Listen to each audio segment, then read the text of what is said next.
আসসালামু আলাইকুম। আজ আমরা জুমার নামাজ আদায় করতে গিয়েছিলাম বিশ্ব জাকের মঞ্জিল জামে মসজিদে। এক নজর দেখলেই মনে হবে তাজমহলের কোনো অংশ যেন এখানে এসে দাঁড়িয়েছে। তিনতলা বিশিষ্ট এই নয়নাভিরাম মসজিদ একই সঙ্গে কয়েক হাজার মুসল্লি নামাজ আদায় করতে পারেন। আজ আমার সঙ্গে ছিলেন রমিজ ভাই, ইমরান স্যার, হাবিব ভাই এবং ইমরান ভাই। দূর থেকে তাজমহল নেয় এই মসজিদটির সৌন্দর্য এমনই যে ভ্রমণপ্রিয় মানুষেরা বছরের প্রতিটি সময় ভিড় করেন।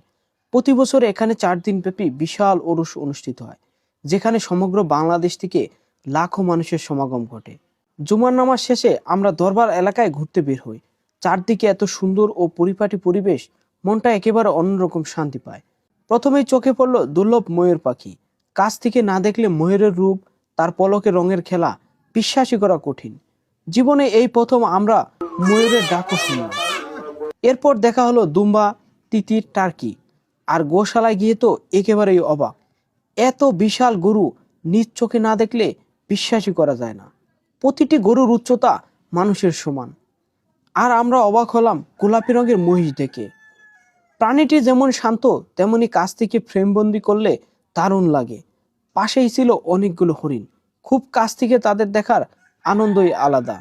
ঘোরাঘুরি শেষে গেলাম তবারক নিতে।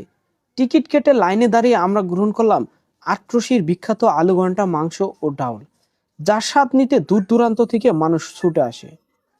সত্যি বলতে খেতে একেবারেই অসাধারণ। আজকের পুরো সফরের অসাধারণ সহযোগিতার জন্য রমেশ ভাইকে অসংখ্য ধন্যবাদ। তার কারণে আমরা খুব সহজেই সবকিছু ঘুরে দেখতে পেরেছি। আপনারাও চাইলে একদিন ঘুরে আসতে পারেন আটরশি বিশ্ব জাকের মঞ্জিল থেকে। ভিডিও ভালো লাগলে যুক্ত থাকুন। দেখার জন্য ধন্যবাদ।